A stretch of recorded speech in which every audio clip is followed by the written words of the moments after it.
Good evening, American Patriots, and welcome to another edition of the Douglas Ducote Show. You had many places you could be tonight, but chose to be here with me, and for that, I am forever grateful. Thank you very, very much. I do not know if you guys see what I see, but on my end, the opening was all choppy and all screwed up, and I don't know if it's just my connection that's showing that or if everybody else saw it. So if everybody else saw it, I'm sorry. I'm not sure what to say about that. Hopefully it's just on my end that I see it. We're going to start off tonight's show talking about this student chaos across America and what our law enforcement officers are having to deal with and the college campuses. It's getting a little out of control. Today we have Iran, their president, as well as the Ayatollahs, that have come out and they are siding with the protesters on our colleges and asking them to step it up a notch and get more violent. So it's a pretty sad, pathetic situation that we find ourselves in. Earlier today, I saw on one of the YouTube channels, someone had went out to one of the colleges, I don't remember which one it was, but they were able to get a couple of these students to actually come on camera and talk about the protest. And guess what? They had no idea what they were protesting, which was the funny thing. They just said, oh, well, somebody called us and said we should come down here and help support this cause because the American forces are committing genocide. They had no idea what was going on. And that's probably the majority of them. They're totally clueless.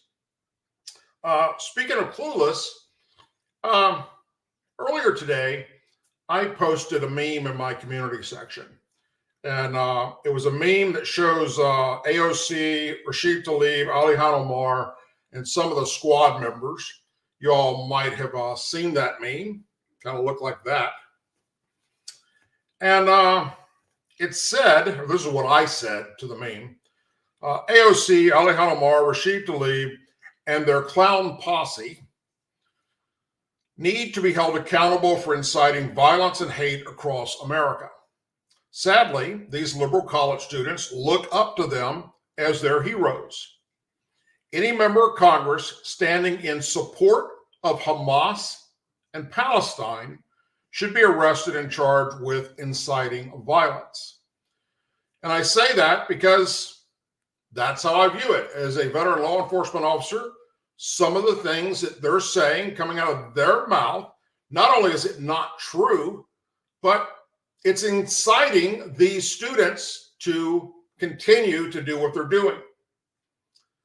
Look, I served this country with honor to defend our constitutional rights. And I'm very well educated on our Constitution. But somebody decided today that they were going to challenge me on that. And I'm going to read to you verbatim exactly what it says in the comments under that meme. I'm even going to read how they wrote it.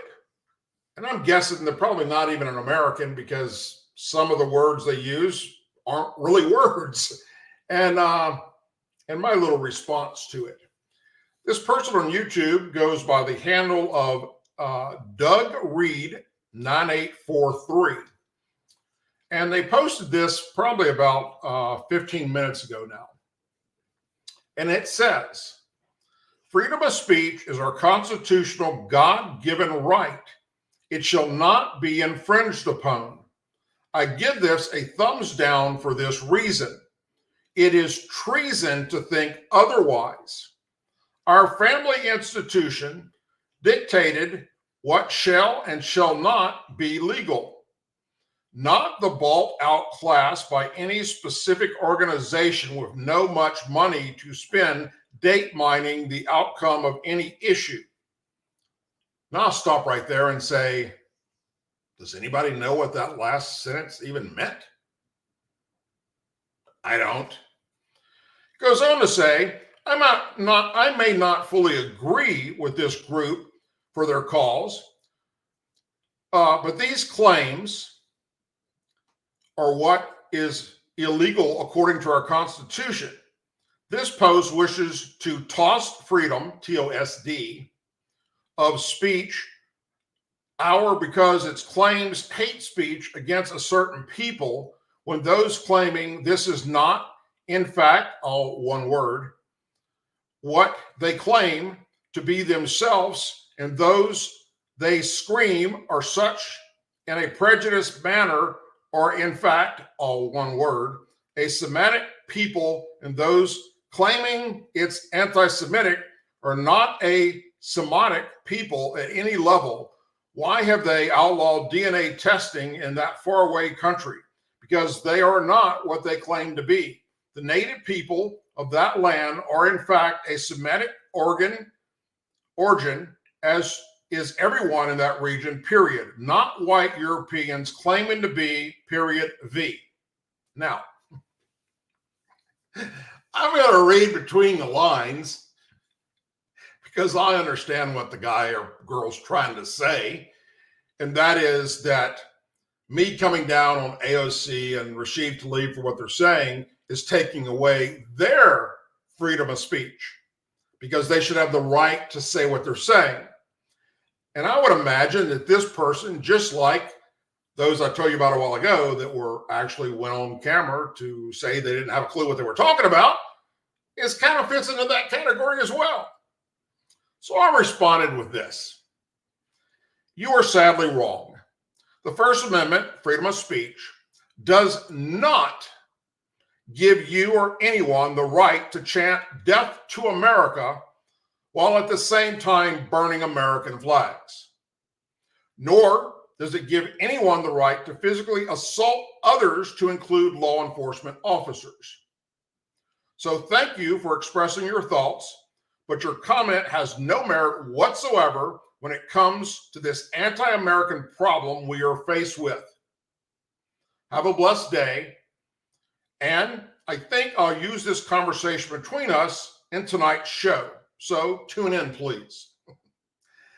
So whoever you are, maybe it would be helpful if you paid attention to what's actually happening on these college campuses. If you think for 1 second that you can educate me on our constitutional rights, then you're smoking the same crack that Hunter Biden has been smoking. It can't be done. I don't know everything, but I guarantee you, I'm very familiar, not only familiar with the Constitution, but I served honorably to protect the Constitution. And what's happening on these campuses is not protected free speech, period. In the story, stick a damn fork in it. It's done. Violence is not free speech. Inciting violence is not free speech. Whether or not you understand that, and I assume from the way I read what you wrote, and again, you can all go in the community section under that meme and read the person's comment. It's, I don't know, maybe they got a hold of some meth tonight before they decided to put that out there. But anyhow, the point I'm getting at is that we have people, not just these college students, but we have people all over America and all over the world for that matter, that pay attention to what I say and do and what other conservatives and Republicans say and do. And then they feel that they're going to educate us by trying to explain to us how we're wrong and don't expect us to respond back. And I'll be honest with you, hell, 99% of all the comments I get, I don't have time to respond back. And I'm sorry that I don't, but there's just too many of them throughout the day. But when I see something like that, I can't help myself. At least I've grown up a little bit since I've been doing this show, and I'm not saying things like I used to, such as your parents should have used a condom and things of that nature, which weren't really appropriate. But it is what it is. So let's continue to talk a little bit about this problem we're faced with. House Speaker Mike Johnson told the Brian Kimball Show today that Democrat Congresswoman Ilhan Omar's criticism of his visit to Columbia University was absolutely absurd. Speaker Johnson said Omar and other far-left Democrats are saying exactly the wrong thing as Jewish students at the Ivy League schools have expressed fears for their safety aimed at this anti-Israel demonstrations. Omar, who, by the way, daughter was arrested at Columbia University earlier this week, said Johnson was putting people's lives in danger with his visit to the area. Let me stop there for a second. Ilhan Omar, you're a danger to America yourself, not just students, but this country. She said it's not surprising that he would go out to Columbia University and stir up really more anger and hate and endanger the lives of young people who were at the encampments at Columbia University. And she made these statements on no other than MSNBC. The speaker responded, it's absurd. It's absolutely absurd for her to say that. It's incredible that I was going there to meet with and speak on behalf of the Jewish students. Safety could be seen as divisive in any way. That is exactly the problem. It's actually an issue that ought to be a concern of every elected official. But some of these folks aren't afraid to speak out, and others, like my colleague Omar, are saying exactly the wrong thing. Look, if these universities would be held accountable and then protect their students on campus, we wouldn't need to be there. We wouldn't need to speak out. And the House has taken action to do anything that's within our power, and we're going to do more. But we need everybody who has a platform, every elected official, to be on the right side of this. And sadly, some of them are doing exactly the wrong thing. The Speaker's office told Fox News Digital in response to the attacks, Speaker Johnson spoke to students at Columbia University because the governor and other officials in New York have completely failed in their duty to protect Jewish students and combat the rise of anti-Semitism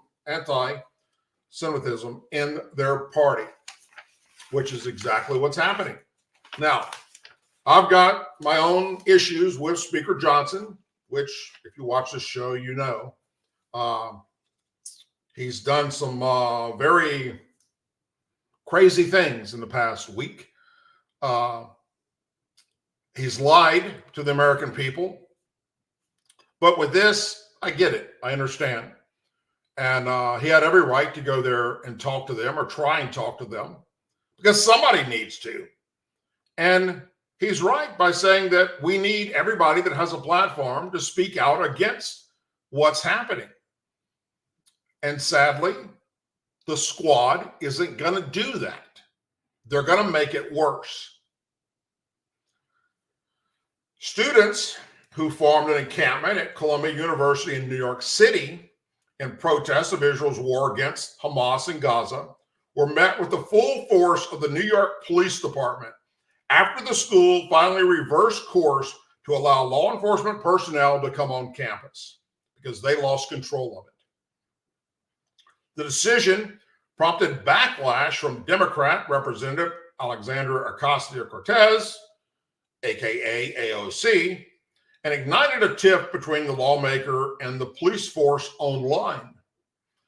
Good SAT scores and self-entitlement do not supersede the law, New York PD Chief John Chell wrote in a tweet earlier this morning. Columbia decided to hold its students accountable to the laws of the school, he added. I am sure you would agree that we have to teach them these valuable life skills. The comment came after AOC complained yesterday that Columbia made the horrific decision to mobilize the New York PD on their own students. On Thursday, today, the New York PD responded to AOC, applauding the school for holding its students accountable for the consequences of their actions. Truly amazing. Columbia decided to hold its students accountable to the laws of the school. They are seeing the consequences of their actions, something these kids were most likely never taught, he said. He continued, secondly, I was with those units last Thursday that you described as having the most violent repulsions. These units remove students with great care and professionalism. Not a single incident was reported. The only incidents that day on campus were the students' hateful anti-Semitic speech and the vile language towards our officers, he added. The police chief also urged lawmakers to rethink their comments and thank the New York PD officers. I am sure you agree any hateful speech is unacceptable. You should rethink your comments to a simple thank you to the New York PD. And hate has no place in our society, he wrote, adding, lack of accountability equals consequences. Hate from anyone, anywhere, has no place in our city or county, the chief said. New York PD Deputy Commissioner Katz Daltrey also weighed in, pointing to how the protests are impacting other students at the school. Everyone has a constitutional right to protest. It's one of the pillars of our great democracy is built on. But kids also have a right to go to school without being harassed, threatened, intimidated, or assaulted. The deputy commissioner added, there is nothing horrific about protecting the safety of Columbia's young students who are just trying to go to school. We've said it time and time again, the New York PD will always protect and defend your right to protest, but just because you hold a sign while you're threatening, harassing, intimidating, assaulting people does not give you a free pass from criminal conduct, which is what this is all about. It's not about freedom of speech. It's not about peaceful protesting. We're going way past that. It's violence. Being anti-Semitic and spewing hate to kids will never be tolerated in New York City. Our officers are the best and the most highly trained law enforcement professionals in the world. Every day, they have to endure insults, threats, and hate speech merely because the uniform they wear as they try to keep peace and protect everyone's rights, his post continued. New York PD Deputy Commissioner also encouraged AOC to visit Columbia and to walk through the campus to see the protest herself. I promise our officers will, like always, do their job and protect you like they have protected everyone on campus, regardless of what your political beliefs are. And of course, she won't do that because she's a coward who just likes to talk out the side of her ass. We'll also take a report if you feel threatened, he concluded. Yesterday, AOC, who has publicly expressed her support for the protest, which she has described as peaceful, criticized the school's decision to call for law enforcement officers to help restore order on campus. Not only did Columbia make the horrific decision to mobilize New York PD on their own students, but the units called in have some of the most violent reputations on the force, she wrote on Twitter. New York PD has promised the city they wouldn't deploy the SRG, which is Strategic Response Group, to the protest. Columbia continued to negotiate with students, clear the encampment, after there were over 100 students arrested. But the several failed attempts have been mostly fruitless. Columbia University averted another confrontation between students and police earlier yesterday as the school extended the negotiations to reach an agreement on clearing an encampment throughout the day and up to a midnight deadline that the university president had set. The school extended negotiations for another 48 hours after that passed. Police said 133 were taken into custody at the New York University this week. But sadly, the liberal judges are allowing these students to exit right back out into the streets to continue their anti-American, anti-Israel, anti-Jewish speech that they think is protected under our Constitution. To say things that are not violent is protected. To chant death to America while burning American flag, and death to Israel, and death to Jews, and, chanting "We are Hamas," a terrorist organization, is not protected under freedom of speech. Attacking Jewish students physically is not protected under freedom of speech. Spitting on police officers is not protected under freedom of speech. We've gone way past that. Personally, I believe we should do what Europe does. Bring out all the fire departments with their trucks and their water hoses and spray these little bastards right off the campus. Moving on, a drag queen was captured on video leading children to chant "Free Palestine" during a queer story time event at the Massachusetts Arts Center. A video of the Queer Storytime for Palestine event organized by the Valley Families for Palestine group at the Northampton Center for Arts on April 14th in Amsterdam, Massachusetts, has been met with outrage.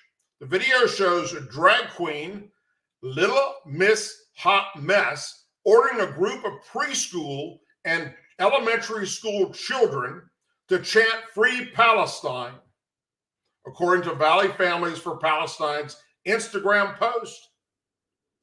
While reading her book, "If You're a Drag Queen and You Know It," Little Miss Hot Mess told the children, "If you're a drag queen and you know it, shout Free Palestine." The event included dancing, celebrating Palestinian culture, learning about queer heroes, and doing arts and crafts, according to the Instagram post by the Valley Families of Palestine group. Event profits were donated to Al-Qanis, a Palestine organization working for queer liberation.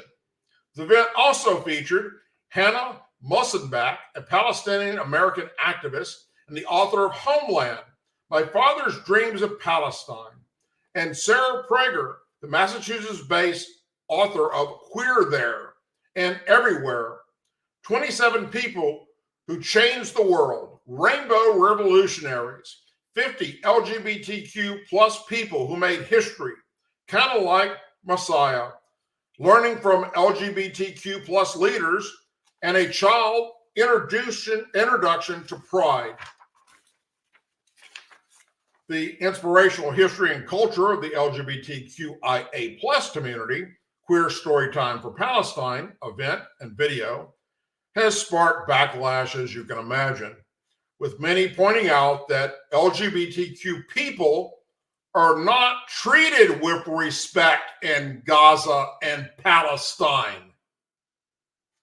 The LGBTQ Equality Index, which ranks the most LGBTQ-friendly countries in the world, placed Palestine at 192 of the 197 countries on the list, you fucking idiots,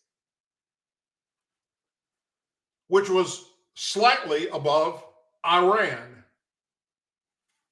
The harsh reality, members of the LGBTQ plus community are murdered in Gaza and Palestine and many other Muslim countries and areas.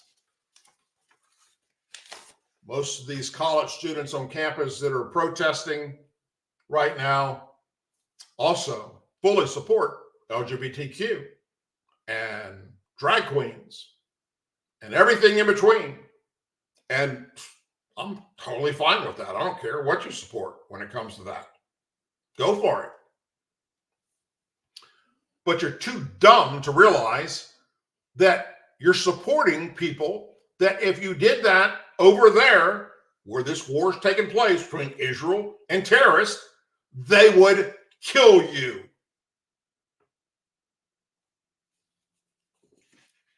Can't fix stupid. You can just dress it up and one day let it vote Democrat.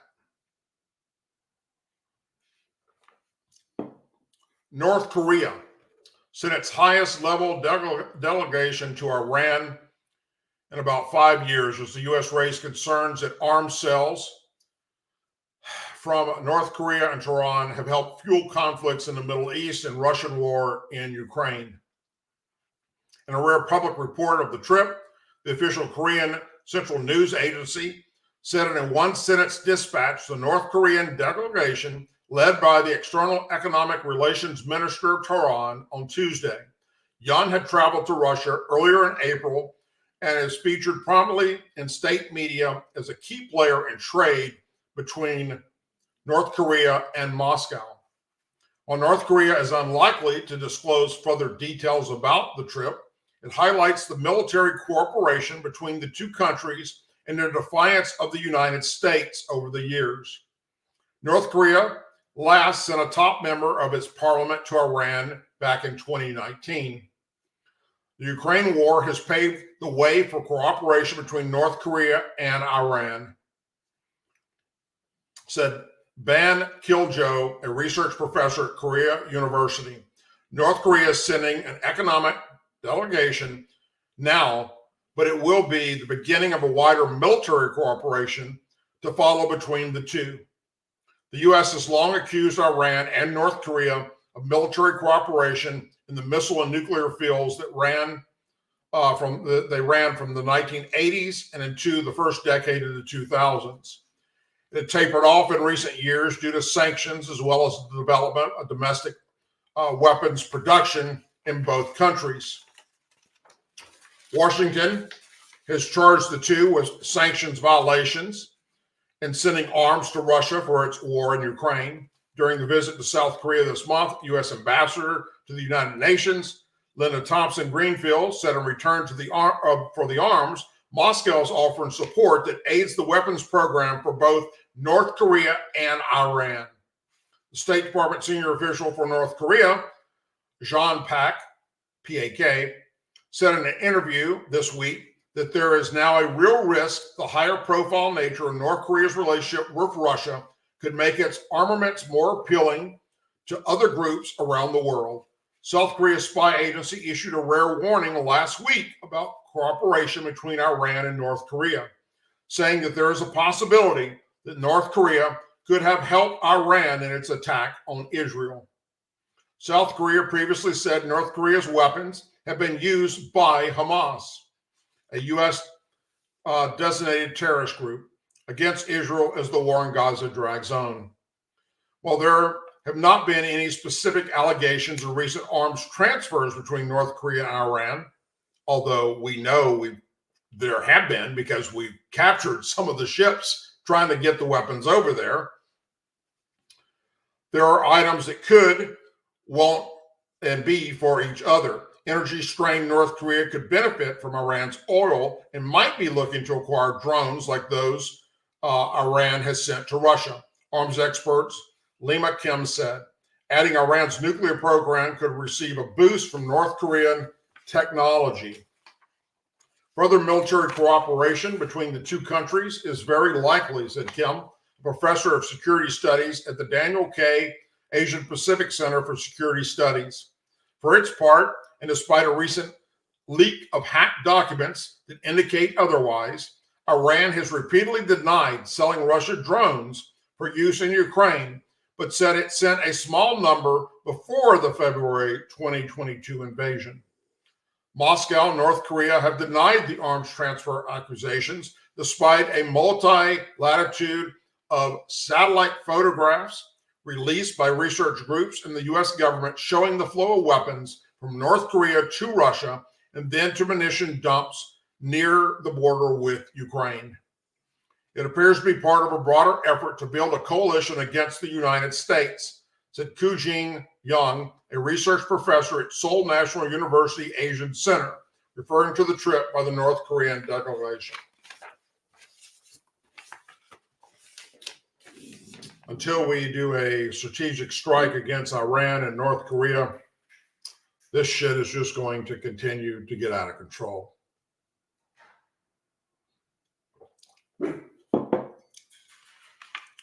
I happen to have my puppies sitting next to me for some unknown reason. They decided to come in here and hang out, and now they're barking and growling at probably my wife in the other end of the house that's making a little bit of noise. So, sorry. In a rare event, and this should really make the Democrats think twice about what they're doing and how they're doing it, a union leader in New York warned workers are turning their backs on the Democrat Party and will support former President Trump in November as they battle various issues stemming from the economic and crime. Steamfitter's Local 638 manager Bob Bartlett, who is a lifelong Democrat, joined Fox and Friends to explain while he sees change on the horizon for the blue-collar vote and while workers are fed up with the Biden administration's policies despite Trump's legal woes. Nothing changes my opinion because I want to see what's done for America.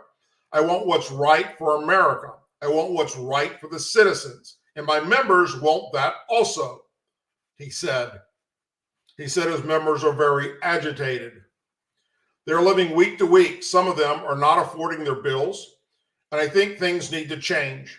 Members have basically told me, listen, we want to vote for this guy. So when the time is right and I have a bigger poll to be done, we'll make that decision. But I would do whatever my members want me to do.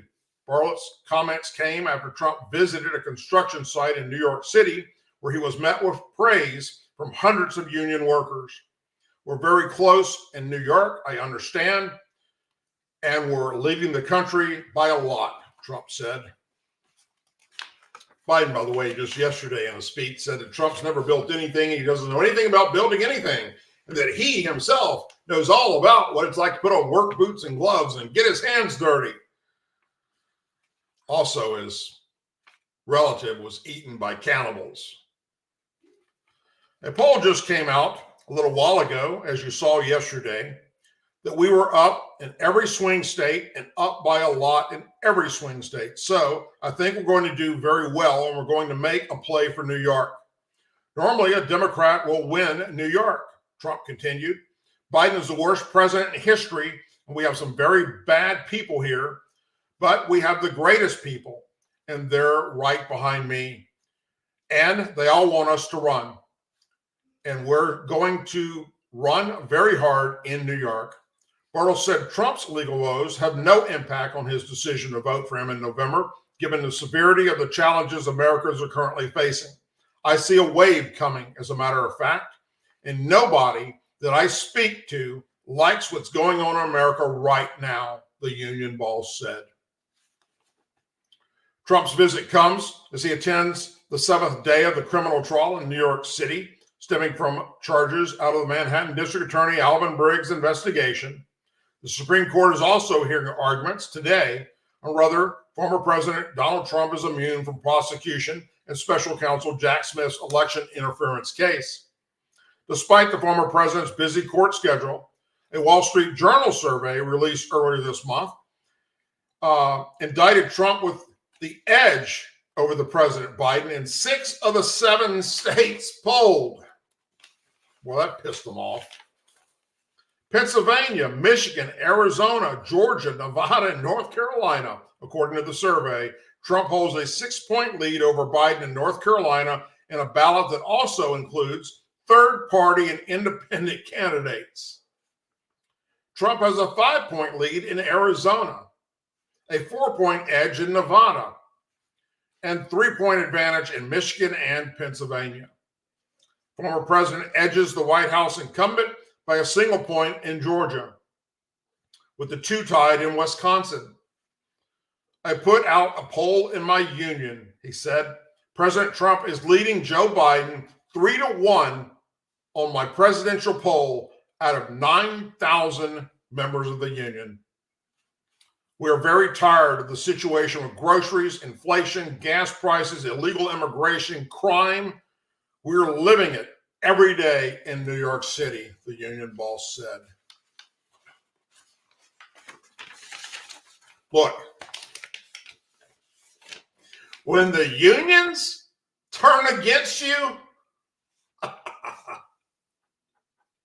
the unions have always backed Democrats. So it was kind of shocking when I read that story today.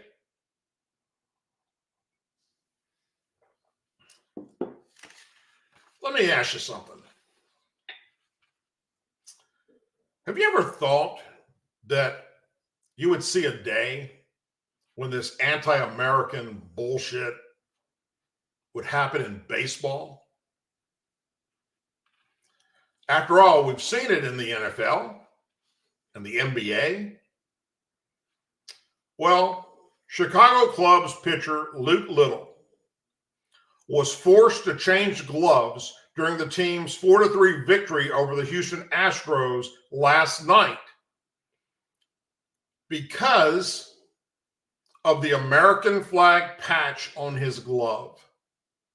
Now, I don't know if you follow baseball much or if you've ever purchased a baseball glove from any sporting place or from Academy, for instance. But most of them, especially if they're made in America, have a little American flag. It's about this big on the glove. Little was called into the game with 1 out in the 7th inning. The umpires performed their routine check of Little's glove, and the pitcher was told he had to swap the glove out. Little had an American flag patch and the Cubs patch on the glove. The issue was the American flag on his glove, Cubs manager Craig Counsell said. Pitcher's gloves, they're pretty strict about not having white on the pitcher's gloves, and maybe the white in the American flag was offensive. Apparently, the flag had what could be considered a distraction to the hitter. American flag, it's a distraction. Clubhouse attendant tried to find a replacement glove. All the gloves he was finding also had American patches on them, until he finally found one that didn't. And oh, by the way, it was brand new and it wasn't broken in. He said, I had to beat it a little, try and get it flexed out, he told reporters. Of all the things to do is breaking in a glove during a game. Little reached out on X by saying, proud to be an American, go Cubs, go. He wrote along with an American flag emoji and a gif of Hulk Hogan playing a guitar in front of an American flag. The 25-year-old has had the glove since he was in the single A's in the minor leagues, the same glove. The clubbies told me that they had got an email from MLB, Major League Baseball, that I'm not allowed to wear it anymore, he told the Associated Press. But I just didn't assume that they were going to go and cut me for doing this. It's not like it has an advantage in the game. It's not like it blinds the hitters. Just representing my country, Just a whole debacle going on here. Got to get ready without it and throw through it. Little struck one batter out in 0-2 innings of work. He has gotten his first real chance to perform for Chicago this season. He has appeared in 9 games so far this season and allowed 2 runs on 5 hits and 8-1 innings of work. He only made 7 appearances last year.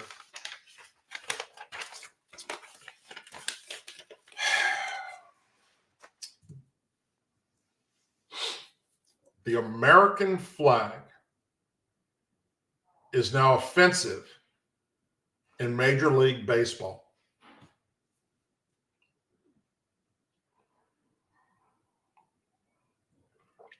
You know what's offensive? An American who thinks that the American flag is offensive and gives a shit about what somebody else thinks of it. That's offensive.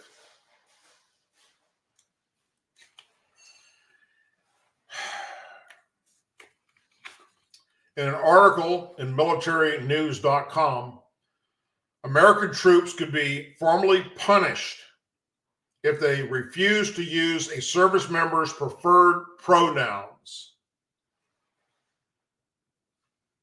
Captain Thomas Wheatley, assistant professor at the U.S. Military Academy at West Point, told the Daily Caller News Foundation that a 2020 equity opportunity law could allow troops to face charges related to harassment under the Uniform Code of Military Justice, UCMJ, if they refuse to cater to a transgender service member's gender identity.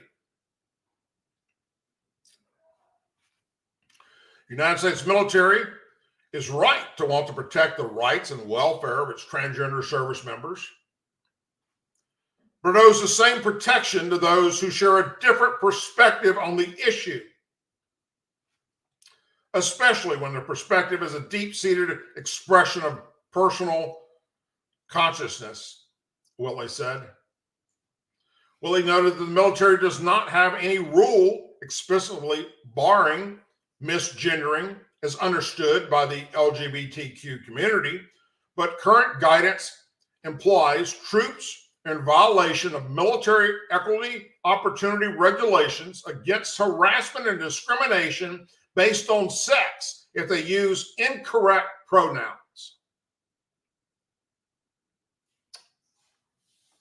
In case you're wondering, yes, I'm talking about the United States military. American troops could be court-martialed for refusing to use another person's self-identified pronouns, even when the refusal stems from principled religious convictions, Whitley warned. The law applies to service members at all times and in all locations, even when they're off duty and in the privacy of their own off-post residence, he added.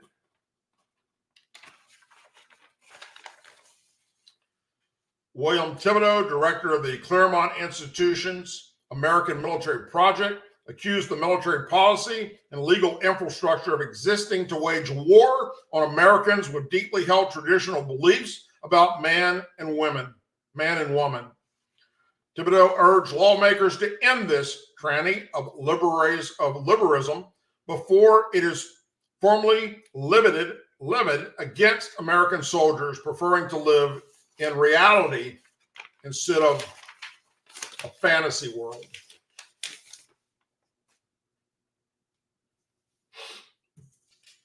I don't know. I don't know what to tell you other than things are going to shit real quick. Thanks to Democrats who support this kind of crap.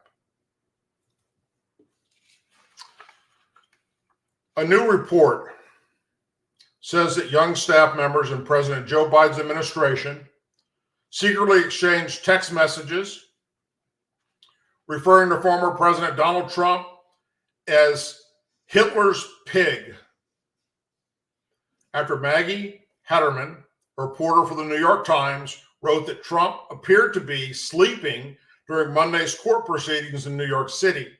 One individual commented, "Hitler's pig sleepy." Four anonymous sources inside the president's political circle told Politico's West Wing playbook that the nickname Hitler's pig is something that young Biden aides and other young staff members have repeatedly used privately to describe the former president.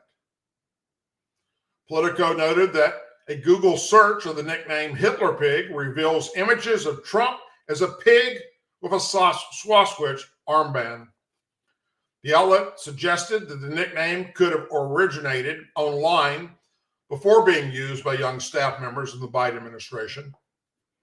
The four anonymous sources told Politico that the Hitler pig nickname was adopted in 2022 after Trump had dinner with Nick Funes at Mar-a-Lago. According to Politico, Funes is a self-proclaimed white nationalist and allegedly a Holocaust denier.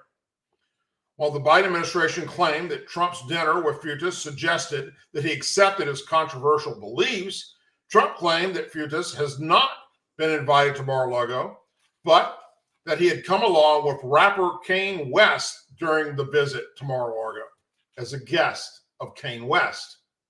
Trump never invited him there, but invited Kanye West, and he could bring a guest. Now, if you little fucktards want to concern yourself about what a president or former president is saying or doing, maybe look at the administration right now of some of the hateful, vile crap that's being spewed.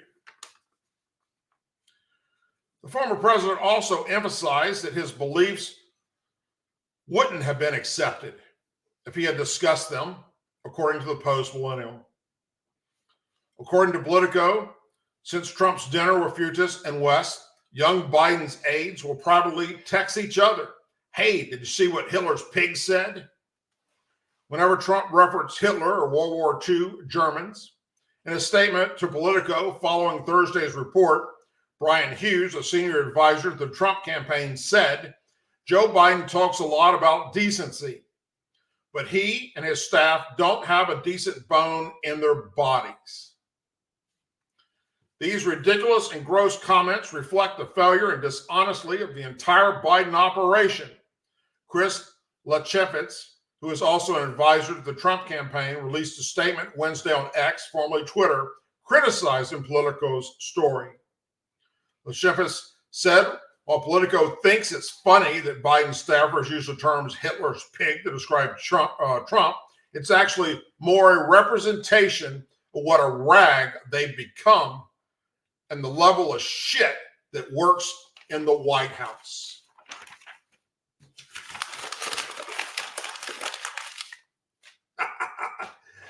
I couldn't agree more.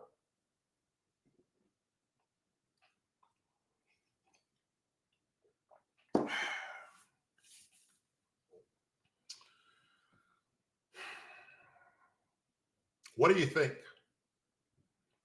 What do you think about what's happening on our college campuses? When you have time tonight or tomorrow, go to my community section, and in the meme that we talked about at the beginning of the show, share your thoughts about whether or not you believe that what we're seeing happen on these college campuses with these students is protected under our constitutional rights. And pay attention to what I put in the community section.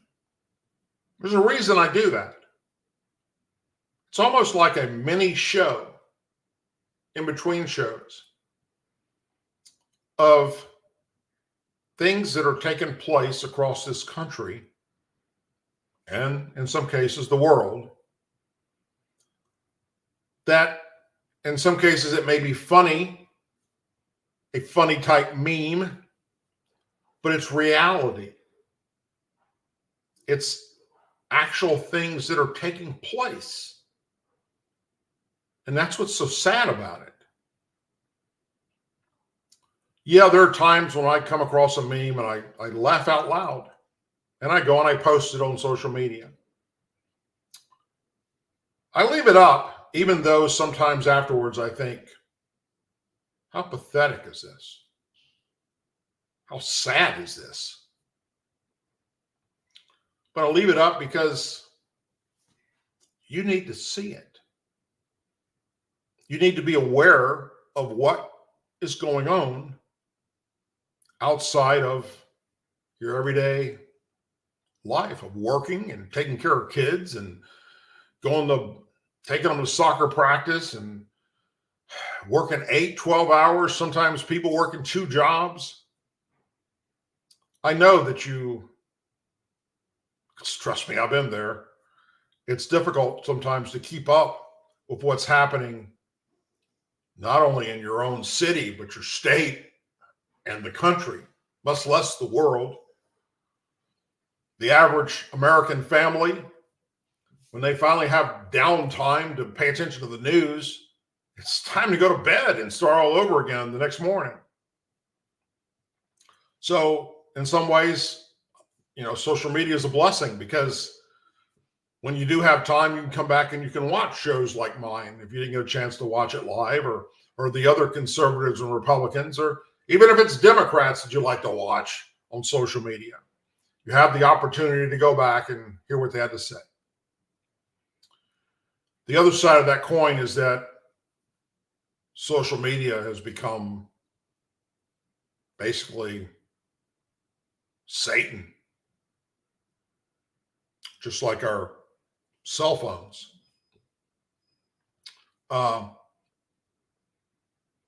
There's this huge push in a lot of, especially southern states, to ban pornography companies because they don't want kids to be able to see that stuff. Now, Louisiana, for instance, recently passed the law. They tried to ban the company called Pornhub, all right? And that didn't work. But what they were able to do was get Pornhub to force you to prove you're over the age of 18 to go to their site by uploading a picture of your ID. While I totally agree that, yes, children should not be exposed to that, the dumb side of this is Pornhub is one website out of probably 1 million that the kids have access to. Hell, they don't even have to access a website. They can simply, because they all have one of these things called a cell phone, type in whatever they desire, and bam, instantly they have it in their possession. And when I say anything, anything.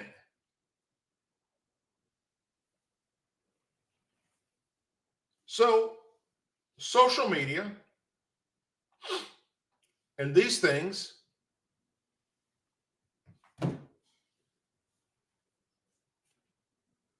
are the devil's work, really. At least when it comes to our kids.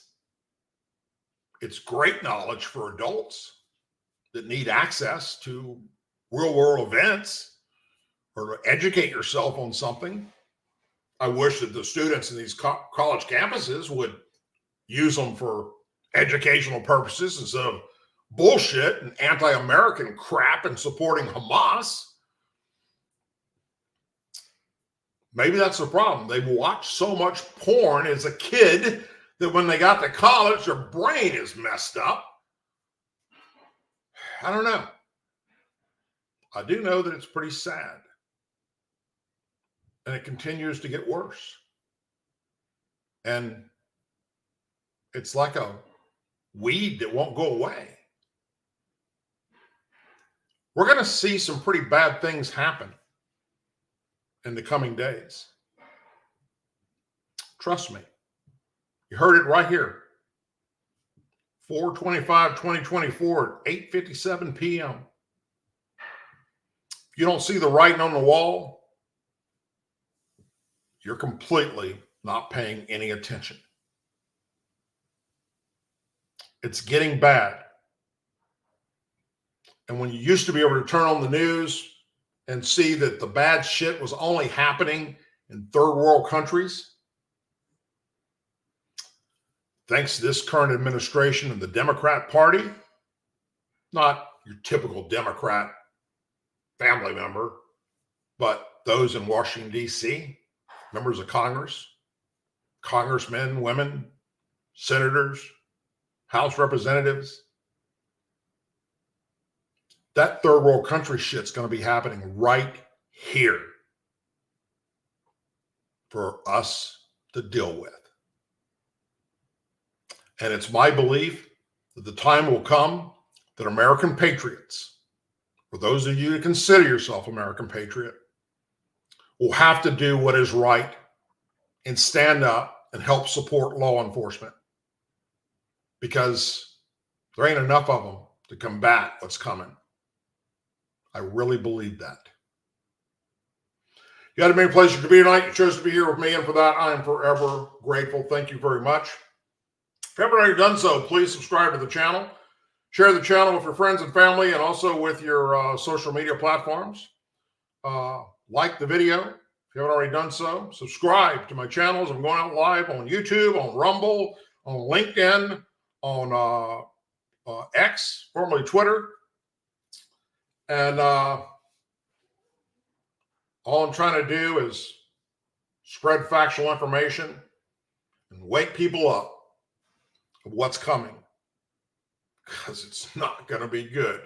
Trust me. As always, please say a prayer for our men and women serving the United States military, our veterans, our law enforcement officers, our first responders, their families, our angel families, our blue and gold star families in our country. And if you don't know what angel families are, or blue and gold star families, do them and yourself a favor and Google it, because they need our support now more than ever before. Because this current administration, the Biden administration, is pissing on the graves of their loved ones. And that is anti-American to the core. Thank you. God bless you. Whatever you're doing this weekend, please be safe.